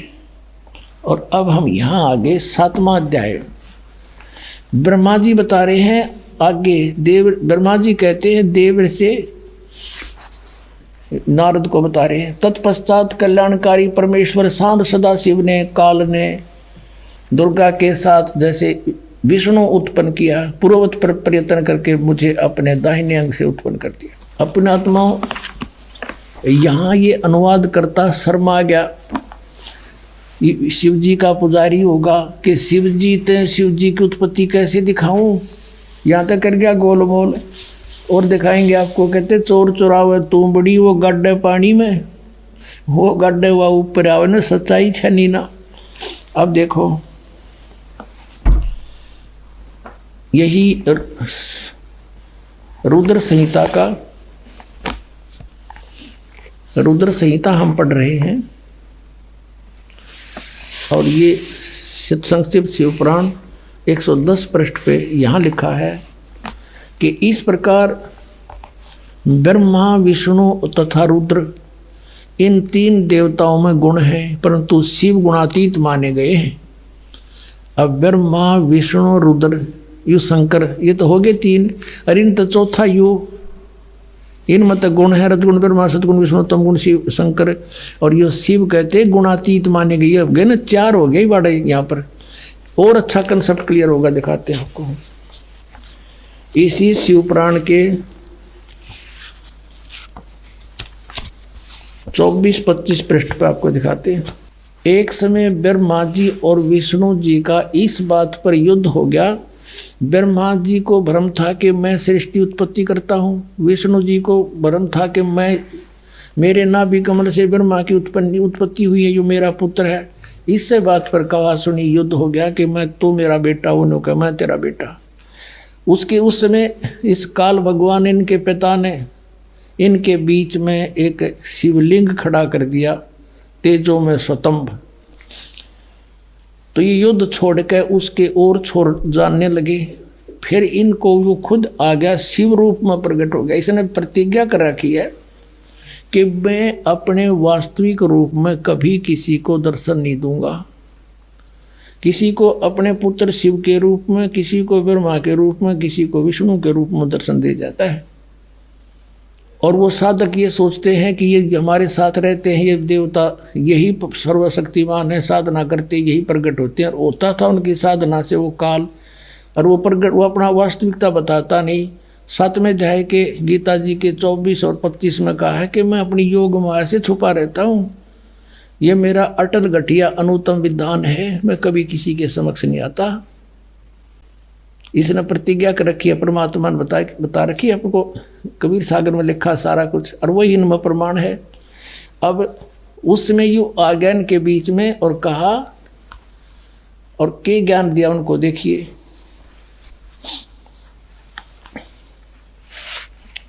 ये है विद्वेश्वर संहिता, संक्षिप्त शिवपुराण पृष्ठ 24 पे। ये है वो शिवलिंग, यानी सतम, तेजों में सतम ब्रह्मा और विष्णु के बीच में खड़ा कर दिया। और फिर ये देखिएगा 25 पृष्ठ पे, ब्रह्मा और विष्णु ने पूछा, प्रभु, उस शिव रूप में खड़े भगवान काल से पूछा, सतकाल रूपी ब्रह्म से, कि ब्रह्मा और विष्णु ने पूछा, प्रभु, सृष्टि आदि 5 कर्तव्यों के लक्षण क्या हैं, यह हम दोनों को बताइए। भगवान शिव बोले। ये भी अनुवाद करता तो शिव कहेगा था वो काल इनका पिता। मेरे कर्तव्यों को समझना अत्यंत गहन है, तथापि मैं कृपा पूर्वक तुम्हें उनके विषय में बता रहा हूँ। आगे देखो, अब 26 पृष्ठ पे कंसेप्ट क्लियर हो जाता है। ये 26 पृष्ठ पे शिवपुराण का, यहाँ देखिएगा। पुत्रो, यू काल कहता है ब्रह्मा और विष्णु को, पुत्रो, तुम दोनों ने तपस्या करके प्रसन्न हुए मुझ परमेश्वर से सृष्टि और सतिथि नामक 2 कृत प्राप्त किए, और ये दोनों तुम्हें बहुत प्रिय हैं। इसी प्रकार मेरी विभूति स्वरूप रुद्र और महेश्वर ने, ये ने है, मैं नहीं है, 2 अन्य उत्तम कृत्य संहार और तिरोभाव मुझसे प्राप्त किए हैं। अब ये देखो, ब्रह्मा विष्णु महेश हो गए दोनों, ब्रह्मा और विष्णु, और 2 ये रुद्र और महेश्वर हो गए। और 5वां यू बोलनिया, जो इनको पुत्र कह है, और परंतु अनुग्रह करते दूसरा कोई नहीं पा सकता। अनुग्रह यानी कृपा नहीं कर सकते तुम, कोई भी नहीं कर सकता, जो जैसा करेगा उसे भरना पड़ेगा। अब यहाँ फिर क्लियर हो जाता है कि ये काल है, ब्रह्म है, जिसने गीता बोली थी। इसी शिवपुराण के 26 पृष्ठ पे रुद्र संहिता के यहाँ देखना, पुण्यात्माओं कमाल कर रखा है। ये कहता कि मैंने पूर्व काल में अपने स्वरूप भूत मंत्र का उपदेश किया है, जो ओंकार के रूप में प्रसिद्ध है। वह मंगलकारी मंत्र है। सबसे पहले मेरे मुख से ओंकार ओम प्रकट हुआ, जो मेरे स्वरूप का बोध कराने वाला। ओंकार वाचक है, मैं वाच्य हूँ। ये मंत्र मेरा स्वरूप ही है। प्रतिदिन ओंकार का निरंतर स्मरण करने से मेरा ही सदा स्मरण होता है, काल का सिमरण होता है। मेरे उत्तरवर्ती मुख से अकार, पश्चिम मुख से उकार, दक्षिण मुख से मकार, पूर्ववर्ती मुख से बिंदु और मध्यवर्ती मुख से नाद का प्राकट्य हुआ है। इस प्रकार 5 अवयवों से, 5 इन अंगों से युक्त ओंकार का विस्तार हुआ है। इन सभी अवयवों से एकीभूत होकर प्रणव ओम नामक एक अक्षर हो गया। हाय हाय। गीता जी अध्याय नंबर 8 के श्लोक नंबर 13 में कहता, गीता ज्ञानदाता ये काल रूपी ब्रह्म के ओम इति एकाक्षरम ब्रह्म व्यवहारण मामनुसमरण यह प्रयाति तदन देहम स याति परमाम गतिम। इससे सिद्ध है कि जो ब्रह्मा विष्णु महेश का पिता है वो गीता को बोल रहा है और उसका ये ओम एक अक्षर है। अपने आत्माओं, परमात्मा ने 600 वर्ष पहले बताया था, धर्मदास ये जग बोरा ना, कोई न जाने पद निर्वाणा। यही कारण मैं कथा पसारा, सबसे कहिए एक राम न्यारा। अब अपनी महिमा आप ही बता रहे हैं। अब मैं तुमसे कहूँ चिताई, तेरे देव की उत्पत्ति भाई। कुछ संक्षेप कहूँ गहुराई, सब सन से तुम्हारे मिट जाई। कहते हैं माँ अष्टंगी पिता निरंजन, ये जमदारुण वंशन अंजन। पहले कीन निरंजन राई, पीछे से माया उपजाई। माया रूप देख अति शोभा, देव निरंजन तन मन लोभा। निरंजन कीने भोग विलासा, माया को रही तब आशा। 3 पुत्र अष्टंगी जाए, ब्रह्मा विष्णु शिव नाम धराए। अपने आत्माओं, इब तो परमात्मा सामने आकर खड़ा हो गया कि आई एम गॉड। कबीर साहब कहते हैं आई एम गॉड। और बालक तो बालक अंधे से अंधा इन वचनों को सुनकर समझ सकता है कि हु इज गॉड। सबसे पहले हमने ये निर्णय करना है हु इज गॉड। अब ये क्लियर हो गया कि कबीर इज गॉड, यानी परमात्मा बिना ये सारी सबकी उत्पत्ति कैसे बतावे, काल की भी उत्पत्ति। गीता जी अध्याय नंबर 10 के श्लोक नंबर 2 में गीता ज्ञानदाता कहता है कि मेरी उत्पत्ति को ये देवता नहीं जानते। क्यों नहीं जानते? क्योंकि इनका उत्पत्ति करता मैं हूँ। अब पिता की डेट ऑफ बर्थ को संतान कैसे बता सकती है? और दादाजी बतावे, और वो दादाजी आए थे। अब कबीर परमात्मा ने इन अज्ञानी ऋषियों से एक ही प्रश्न किया था, कौन ब्रह्मा का पिता है, कौन विष्णु की माँ, शंकर का दादा कौन है, हमको जो बता। और ये हंसी करा करते, मजाक करते थे, देख क्या बकवास कर रहा है, ये झूठा है, कपटी है, अज्ञानी है, इसको संस्कृत भाषा नहीं आती है, झूठ बोलता है, श्रोताओं इसकी बातों में मत आना। और परमात्मा कहा करते, निरंजन धन तेरा दरबार, निरंजन धन तेरा दरबार, जहाँ पर तनिक ना न्याय विचार। वैसा ओढ़े मुल मुल खासा, गल मोतियों के आर। वैसा ओढ़े मुल मुल खासा, गल मोतियों के आर। पति भरता को मिले न खादी, वो सूखा निरस आहार। निरंजन धन तेरा दरबार, निरंजन। जहाँ पर तनिक न न्याय विचार। पाखंडी की पूजा जग में संत को कहें लबाड़े। पाखंडी की पूजा जग में संत को कहें लबाड़े। अज्ञानी को परम विवेकी, ज्ञानी को मूड गंवार निरंजन। धन तेरा दरबार, जहाँ पर तनिक न न्याय विचार। कहे कबीर सुनो भाई साधो, यहाँ सब उल्टा व्यवहार। कहे कबीर सुनो भाई साधो, यहाँ सब उल्टा व्यवहार। सच्चों को तो ये झूठा बतावें, इन झूठों का एतबार निरंजन। धन तेरा दरबार निरंजन, धन तेरा दरबार। जहाँ पर तनिक न न्याय विचार। कहे कबीर सुनो भाई साधो, यहाँ सब उल्टा व्यवहार। सच्चों को तो ये झूठा बतावें, इन झूठों का एतबार निरंजन। धन तेरा दरबार। परमात्मा जब वो बकवाद करने लगते ना, झूठा है, कपटी है, ये क्या जाने सदग्रंथों के बारे में, क्या जाने वेद और गीता और पुराणों के बारे में, क्योंकि ये अशिक्षित है। और वो मंडलेश्वर विद्वान थे, हैं, कचकोल कढ़ा के वो तो उस तरह फिरवा के 20 तिलक ला के गले में माला पैर के दिखा बड़ा महात्मा पड़ा है भाई। इस बाह्य आडंबर से संत और असंत की पहचान नहीं होती। संत की पहचान ज्ञान से होती है। अब क्या कहा करते परमात्मा, कंठी माला सुमरणी पैरे से क्या हो। ऊपर ढूंढा साध का तन अंदर रख्या खो। अंदर तो कख भी ज्ञान नहीं है, ऊपर महात्मा बना दिखा, लंबी चोटी रख कर बड़े बड़े माला पैर के तिलक 20 लगा कर ने सोचा बड़ा पहुंचा हुआ है। और संस्कृत बोले, एक भाषा से विद्वान नहीं होता, अध्यात्म ज्ञान और तत्व ज्ञान से विद्वान होता है।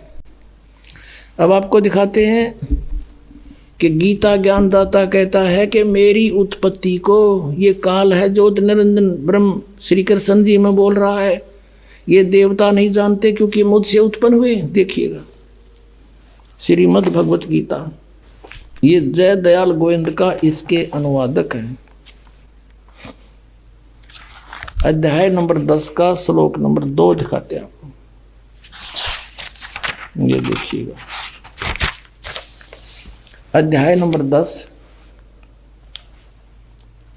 और ये मंत्र नंबर 2। इसमें क्या कहा कि मेरी उत्पत्ति को, इससे सिद्ध है गीता ज्ञानदाता ब्रह्म काल की उत्पत्ति तो हुई है, जन्म तो हुआ है। न देवता लोग जानते हैं और न महर्षि जन जानते हैं, क्योंकि मैं सब प्रकार से देवताओं का और महर्षियों का आदि कारण हूँ, यानी मुझसे ही इनकी उत्पत्ति हुई है। अपने आत्माओं परमात्मा ने 600 वर्ष पहले कहा था, गुण तीनों की भक्ति में ये भूल पड़ो संसारे। कहे कबीर निज नाम बिना कैसे उतरो पारे। 3 देव की जो करते भक्ति, उनकी कदे ना होवे मुक्ति। उस समय तो परमात्मा का इतना जबरदस्त विरोध करवा दिया था इन अज्ञानियों ने कि मारो मारो, यो ब्रह्मा विष्णु महेश को पूजा के योग नहीं बता रहा है। पुण्यात्माओं, आज हमारे सदग्रंथ वही गवाही दे रहे हैं। पवित्र श्रीमद् भगवत गीता अध्याय नंबर 7 के श्लोक 12 से लेकर 15 में, 20 से लेकर 23 में, इन श्लोकों में कति कंसेप्ट क्लियर हो रहा है। आपको दिखाते हैं। आपको सबसे पहले तो ये कंसेप्ट क्लियर करते हैं कि 3 गुण क्या है। पुण्यात्माओं, ये अमर कथा है। ये तो हमने कदे सपने में भी सुनने ना मिल रहा हो, जदाता दया ना करते युग हमारे पास आन देता ही समृत ज्ञान को। ने जय गणेश देवा, माता थारी पार्वती, पिता माँ देवा, ये रटवाएं जानते हमारे पे। और किता इधर उधर को तीर्थ व्रता पर घुमाते रहते, जबकि श्रीमद् भगवत गीता में कितना तीर्थ जान का प्रावधान नहीं है। तो हम शास्त्र विदिता का मनमाना आचरण करते हैं तो हमें हानि होगी। गीता जी अध्याय नंबर 16 के श्लोक नंबर 23 में स्पष्ट किया है। तो पहले हम करते हैं कि तीनों गुण क्या है, ये देखिएगा मार्कंडेय पुराण। ये मार्कंडेय पुराण और गीता प्रेस गोरखपुर से प्रकाशित है। ये मार्कंडेय पुराण ये कहाँ से छपी है, ये देखिएगा। प्रकाशक एवं मुद्रक हैं गीता प्रेस गोरखपुर, गोविंद भवन कार्यालय कोलकाता का संस्था। ये इनके फैक्स और फॉर्मूले। इसके 123 पृष्ठ पर हम आते हैं। ये देखिएगा 122 पृष्ठ पे मार्कंडेय, संक्षिप्त मार्कंडेय पुराण, और यहाँ है मार्कंडेय जी बोले मुने। ये मार्कंडेय जी का प्रकरण चल रहा है, ये समझ लो। अब हम 123 पृष्ठ पे के सामने आ जाते हैं, घनी दूर नहीं जाते, यहाँ आ जाओ 123 पृष्ठ पे। इस तरह स्वयंभू परमात्मा की 3 अवस्थाएं होती हैं। रजगुण प्रधान ब्रह्मा, तमगुण प्रधान रुद्र, सतगुण प्रधान विश्वपालक विष्णु है। ये ही 3 देवता हैं और ये ही 3 गुण हैं। अब कोई कच्ची बात नहीं रही, कति स्पष्ट हो गया कि रजगुण ब्रह्मा, सतगुण विष्णु, तमगुण शिव जी, यही 3 गुण कहलाते हैं और यही 3 देवता हैं। फिर भी हम और कंसेप्ट कति क्लियर कराएंगे। ये देखिएगा, ये है मुंबई से प्रकाशित एक देवी भागवत, यानी श्री देवी मद देवी भागवत देवी पुराण। वो गीता प्रेस गोरखपुर से प्रकाशित थी। ये खेमरा श्री कृष्ण दास प्रकाशन मुंबई से। अथ देवी भागवतम यानी शक्ति पुराण भाषा सभाष्टिकम सहमात्यम, खेमरा श्री कृष्ण दास प्रकाशन बम्बई 4। अब यहाँ हम इसके आते हैं तीसरे सकंद में। ये है अथ श्रीमद देवी भागवते भाषा टीका युक्ते तृतीय सकंद प्रारंभते। अब हम इसके 11 पृष्ठ पर आपको पढ़कर दिखाएंगे। और अध्याय नंबर 5 तृतीय सकंद का 5वां अध्याय। और यहाँ देखिएगा 8वां श्लोक है। भगवान शंकर कह रहे हैं अपनी माता दुर्गा को, हे माता, यदि हमारे ऊपर सदा आप दया युक्त हो तो हमको तमोगुण में किस प्रकार प्रदान किया है? ब्रह्मा रजोगुण और हरि सतगुण, यानी विष्णु को सतगुण युक्त किए हैं। किस लिए किए हैं, युक्त क्यों किए हैं? फिर देखो, अब ये तो हमने हिंदी पढ़ा, अब संस्कृत देखो। यदि दया धर्मना न सदा अंबिके, यदि दया धर्मना, यदि आप हमारे ऊपर सदा दयालु हो, अंबिके सदा अंबिके कथम अहम विहित है। शंकर जी कहते हैं क्यों मैं बना दिया, कैसे, किस लिए? तमोगुण है। और कमल जय, कमल से उत्पन्न होने वाले ब्रह्मा जी को रजोगुण संभव, और सुवित किमो सतोगुण हरि, और विष्णु जी को सतोगुण क्यों बना दिया? इति सिद्धम के रजगुण ब्रह्मा है, सतगुण विष्णु, तमगुण शिव जी। अपनात्मा परमात्मा ने एक अमृतवाणी कही थी, गुण तीनों की भक्ति में ये भूल पड़ो संसारे, कह कबीर निज नाम बिना ये कैसे उतरे पारे। 3 देव की जो करते भक्ति, उनकी कदे ना होए मुक्ति। इस बात का झगड़ा रहा करता, मालिक साची कहा करते, हमारे वो झूठे गुरु भगवान का विरोध किया करते और कराया करते, जिसका खामियाना आज तक हम भोगते रहे। हमारे पूर्वज भूत बढ़ गए। गीता जी में 9वें अध्याय के 25वें श्लोक में कहा, जो भूत पूजेंगे वो भूत बनेंगे। भूत पूजा कौन सी? श्राद्ध निकालना, 13वीं करना, वर्षोद्धि करना, 6माही करना, फिर वहाँ गंगा में गति करवा के आना, पिंड भरवाना, ये सारी भूत पूजाएं थी। और हम इनको बड़े चाव से करते थे कि ना करेंगे तुम्हारे पिताजी के लिए, बताओ हमने कराया क्या? पिताजी को नाम दिवा दो, बेड़ा पार, जरूरत नहीं कुछ भी करने की, पार हो जाएंगे सारे के सारे। अब देखो श्रीमद् भगवत गीता, और इसके जय दयाल गोविंद का अनुवादक है। गीता प्रेस गोरखपुर से ये प्रकाशित है। अंडरस्टूड। ये आपके समक्ष 7वें अध्याय को पढ़ेंगे। इस 7वें अध्याय में शुरू में ही इस काल भगवान ने कति साफ कह दिया। 7वां अध्याय प्रारंभ हे प्रथम मंत्र में कहा है कि हे पार्थ, अनन्य प्रेम से मुझ में आसक्त चित्त तथा अनन्य भाव से मेरे प्राण होकर योग में लगा हुआ, भक्ति में लगा हुआ, जिस प्रकार से संपूर्ण विभूति बल युक्त यानी समग्र पूर्ण रूप से इसका अर्थ है सबके आत्म रूप मुझको संशय रहित जानेगा, उसको सुने। कि ईब मैं ऐसा ज्ञान बताऊंगा जो तू मुझे अच्छी तरह समझ जाएगा मैं कौन हूं।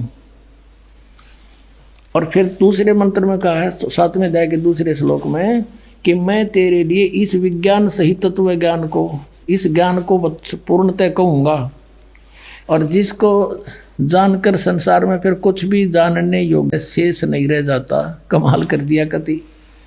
अब देखो,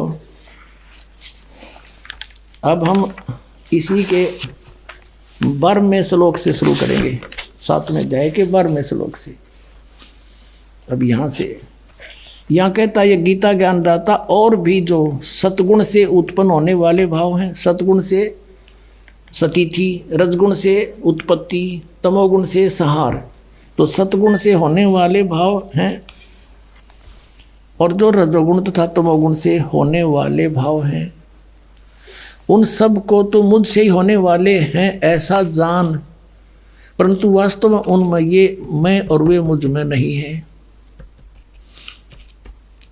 अब इसने स्पष्ट किया है, जैसे आपने श्री शिव पुराण में पढ़ा 9वें अध्याय के लास्ट में 110 पृष्ठ पर गीता प्रेस गोरखपुर से प्रकाशित में, कि इस प्रकार तीनों देवताओं में गुण है परंतु शिव गुणातीत माना गया। ये काल कह रहा है, गीता बोल रहा है वो, कि मैं उनमें नहीं हूँ और ये तीनों देवताओं में गुण हैं। अब देखो 13वें में गुणों के कार्य रूप सात्विक, राजस और तामस, इन 3 प्रकार के भावों से ये सारा संसार प्राणी समुदाय मोहित हो रहा है। इन तीनों गुणों से परे यानी ब्रह्मा विष्णु महेश से अलग जो मैं हूँ काल ब्रह्म मुझ अविनाशी को नहीं जानता।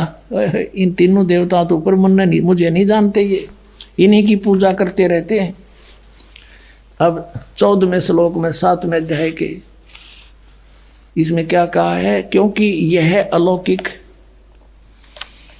अर्थात अति अद्भुत त्रिगुणमयी मेरी माया, रजगुण ब्रह्मा, सतगुण विष्णु, तमगुण शिव जी के द्वारा फैलाया गया जाल बड़ी दुस्तर है।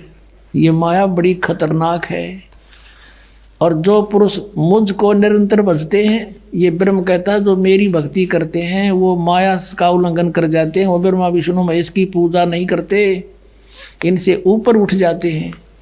और 15वें में कंसेप्ट क्लियर कर दिया, माया के द्वारा जिनका ज्ञान हरा जा चुका है, त्रिगुणमयी माया, रजगुण ब्रह्मा, सतगुण विष्णु, तमगुण शिव जी के द्वारा,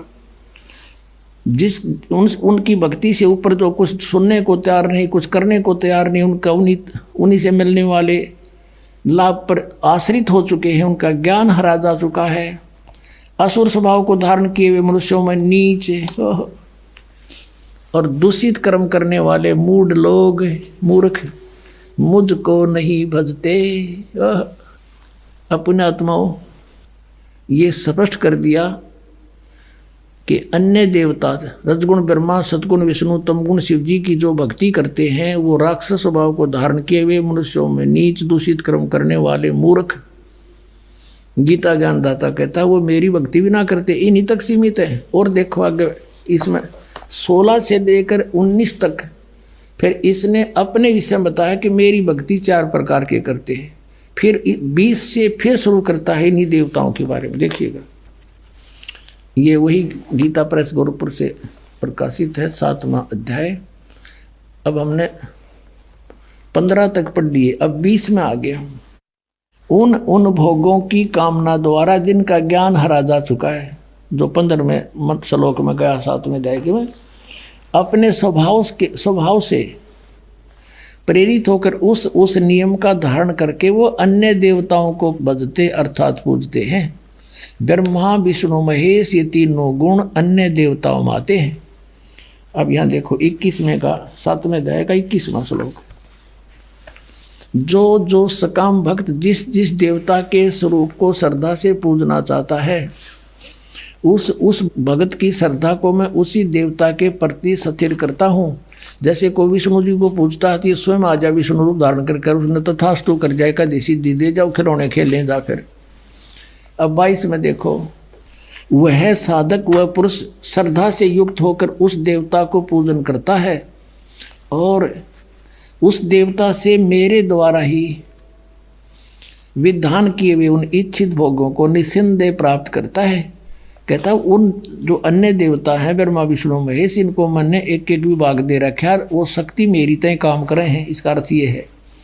अब 23 में 7वें अध्याय के 23 में स्पष्ट कर दिया है, परंतु अब 7वें अध्याय का 23 में स्पष्ट कर दिया है, परंतु उन अल्प बुद्धि वालों का, अल्प बुद्धि माने मूर्खों मंद बुद्धि वालों का वह फल नाशवान है।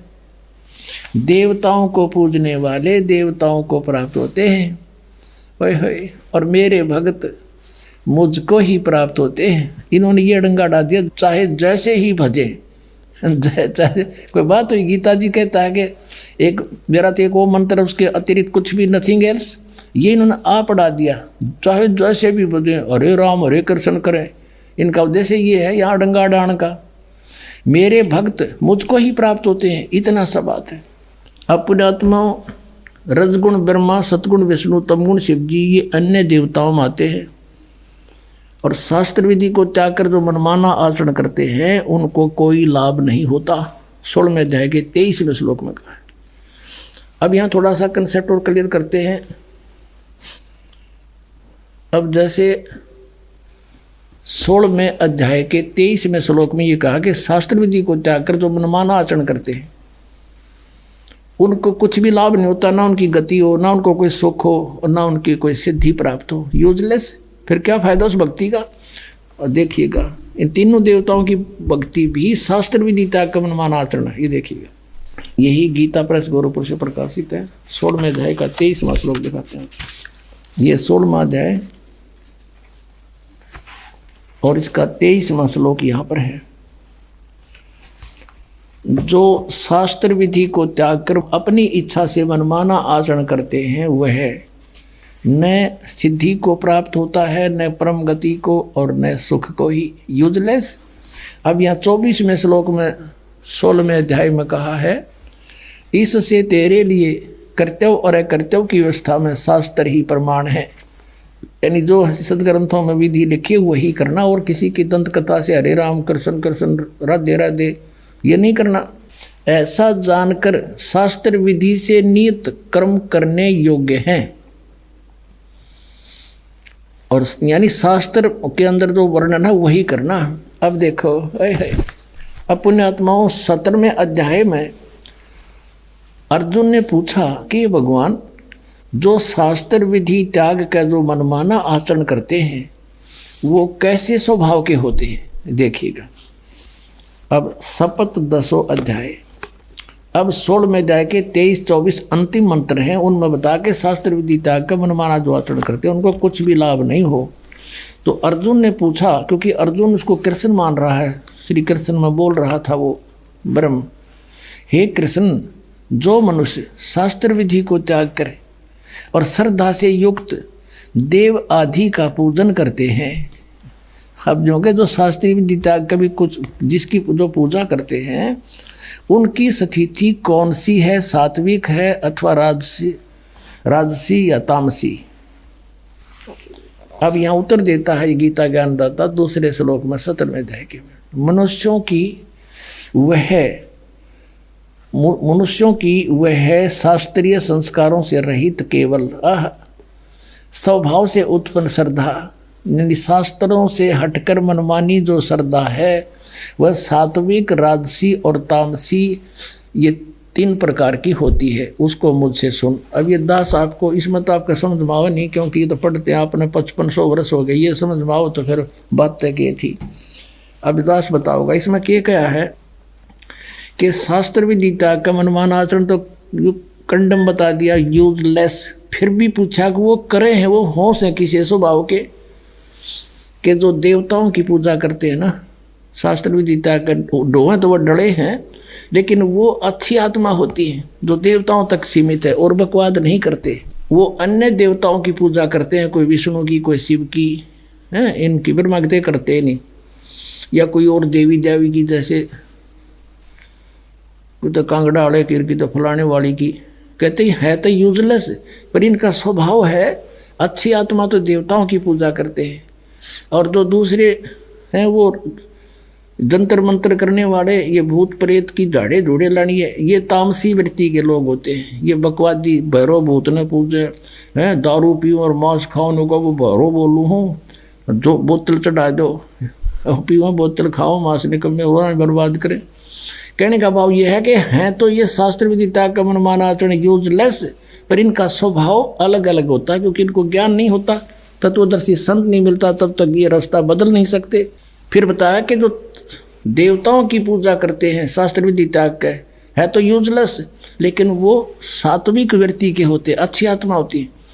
और जब उनको जो है ज्ञान हो जाएगा तब वो अपना रास्ता चेंज कर सकते हैं, और जो तामसी व्यक्ति के हैं वो नहीं जल्दी से समझते।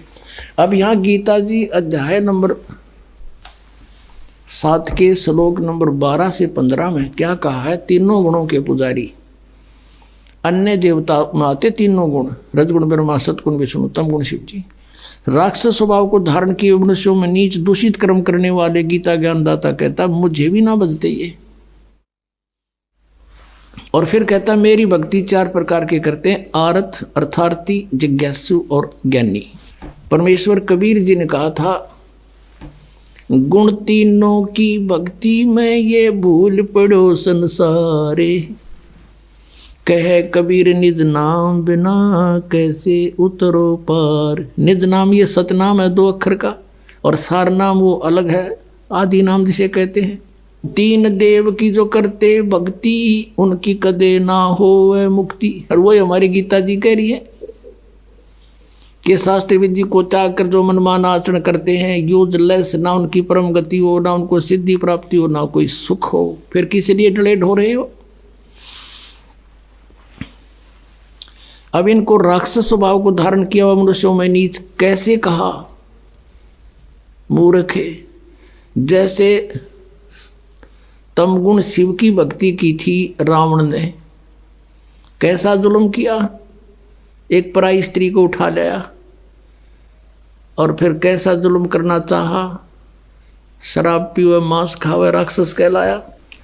और फिर एक भस्मागिरी नाम का तपस्वी था, श्री शिव का पुजारी, तमोगुण शंकर का पुजारी, उसी के द्वार के सामने, गेट के सामने ऊपर न सिर नीचे न पैर करके सिरासन पर 12 वर्ष तक खड़ा रहा।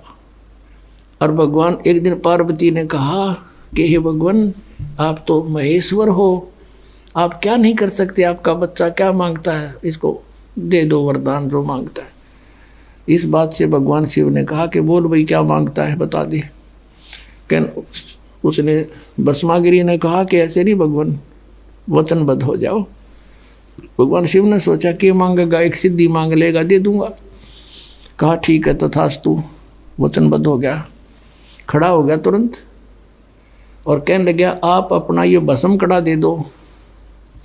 भगवान शिव ने एक भस्म कड़ा हाथ में पहन रखा था और उसमें ऐसी शक्ति थी कि किसी के सिर पे रख के यूं कर दे सिर की तरफ के भस्म कर देता था, उसको मार डालता था, जला देता था। भगवान शिव ने सोचा भस्म कड़ा मांगा है, कोई बात नहीं, साधु है, जंगल में रहता है, राक्षसों से बचाव के लिए मांगता होगा। दे दिया कड़ा निकाल के, और ज्यों ही उसके हाथ में वो कड़ा आया, वो तमोगुण पुजारी उसी समय आंख बदल गया और कहने लगा शिव जी होले होशियार, अब यह तेरी स्यात से तुझे मारूंगा, पार्वती को पत्नी बनाऊंगा मैं, इसी उद्देश्य से ये भक्ति कर रहा था तेरी। देखो हम शिव जी ने अंतर्यामी कहा करते, अजरो अमर अविनाशी कहा करते थे, और इस डर से भगवान शिव भाग लिए। आगे आगे भगवान, पाछे पाछे पुजारी जा खखाट उठा। यदि ये अविनाशी होते तो हमारी बुद्धि वहाँ भी काम नहीं करी कदे भाई, कि भगवान बाजे क्यों। तो ये कह दिया करते हमने मूर्ख प्राण खाते तो लीला करे थे, यह टट्टू लीला थी, सांस चढ़ रहे। वाह भाई वाह। अब इनकी रक्षा भी परमात्मा ही करते। वहाँ आगे पार्वती रूप बना के परमेश्वर कहते हैं, करे करावे साइया मन में लहर उठा, दादू सिर दर्जीब के वो आप बगल हो जा। तो वहाँ आके उस भस्मागिरी पाछे पाछे भाग्या जाता, वहाँ खड़े हो गए पार्वती रूप में और कहा, आ जाओ पुजारी जी, कहाँ जा रहे हो। उसने देखा, कहा पार्वती आली।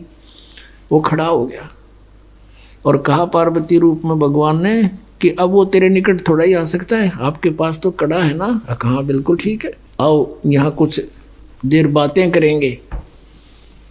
और फिर पार्वती रूप में प्रभु ने कहा कि मुझे डांस करके दिखा देख, ताकि मैं प्रसन्न हूँ तेरे ते। वो कहने लगा, मैं तो तपस्वी आदमी, कभी डांस कराया नहीं, कैसे करूँ। अक मैं बताती हूँ, इस हाथ को ऐसे करो, इस टांग को ऐसे करो, इसको ऐसे करो, इसको और ऊपर करो। जिस हाथ में कड़ा था सिर पर करवा लिया, उससे कर, फिर कह दिया भस्म, और भस्मागिरी मर गया। अब वो कड़ा लेकर विष्णु रूप धारण करके परमात्मा वहाँ पहुँचे शिव जी के सामने, जहाँ वो भागे जा रहे थे। और भगवान विष्णु जी को देख कर कहने लगा, भागा विष्णु भागा। और क्या हो गया कि भस्म कड़ा ले लिया, भस्मागिरी ने मेरे साथ धोखा करके, वो मारेगा। तो भगवान ने कहा कि ये ले कड़ा तेरा, ये मेरे पास है। अक नहीं नहीं वही है, कहा वही है ये ना दच्ची। अक सचमुच मैंने ऐसे ऐसे पार्वती रूप बना करके वहाँ पहुँचा, उसको सारी समझाई। जब उसका दिल डटा, उसकी राख देख ली, भगवान शिव ने जब उसकी भस्मागिरी की राख देख ली ना, जड़े हुए की, जब तसल्ली हुई अपने आत्मा। उसके बाद वो भस्मागिरी भस्मासुर कहलाया, भस्मा राक्षस।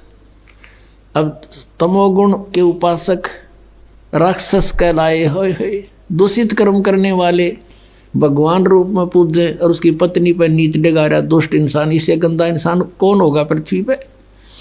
राक्षस स्वभाव को धारण किए मनुष्यों में नीच दूषित कर्म करने वाले मूर्ख, कुछ भी ना सोची दुष्ट ने। और फिर कहते हैं रजोगुण का उपासक था ब्रह्मा जी का कौन, हिरण्यकशिपु। भगत बनकर श्रद्धा से खूब तपस्या करी, वर मांग लिए, सुबह मरू ना, शाम मरू, रात मरू ना, दिन मरू, फलान मरू ना, धकड़ मरू। कह दिया तथास्तु। फिर उसने सोची हल्दी की गांठ मिल गई, तू पंसारी हो गया, भगवान बन गया। सब ने नो कहा मेरा नाम लो, विष्णु का नाम मत ले लियो, अपना नाम जपावा, हिरण्यकशिपु करो। अरे मूर्ख। अब भगवान ने उसके घर में भेज दिया खम्भ प्रहलाद, और वो नौका नहीं पिताजी, हिरण्यकशिपु भी कोई मंत्र होता है, भगवान के नाम से लाभ होगा। पिता पुत्र का झगड़ा हो गया इससे बात पे। और ऐसे जुल्म किए उस पुण्यात्मा के साथ, उस राक्षस स्वभाव को धारण किए हुए मनुष्यों में नीच दूषित कर्म करने वाले मूर्ख हिरण्यकशिपु ने, ब्रह्मा रजगुण के उपासक ने। अब यहाँ कहते हैं, अब क्या बताते हैं, सूक्ष्म वेद में कहा परमात्मा ने कि हिरण्यकुश छाती तोड़वाई और ब्राह्मण बाणा और कर्म कसाई। वो तो ब्राह्मण भगत को आवे हैं, भगत का तो बाणा उसका है, और कर्म इसे कसाई कैसे अपने मासूम बच्चे को मारने के लिए ना जाने कितने ओछे हथकंडे अपनाए। हिरण्यकशिपु छाती तोड़वाई और ब्राह्मण बाणा कर्म कसाई, रजोगुण का उपासक था, राक्षस कहलाया हिरण्यकशिपु। अब एक बार हरिद्वार के अंदर अर्की पैड़ी पे कुंभ के मेले का सूत सज गया।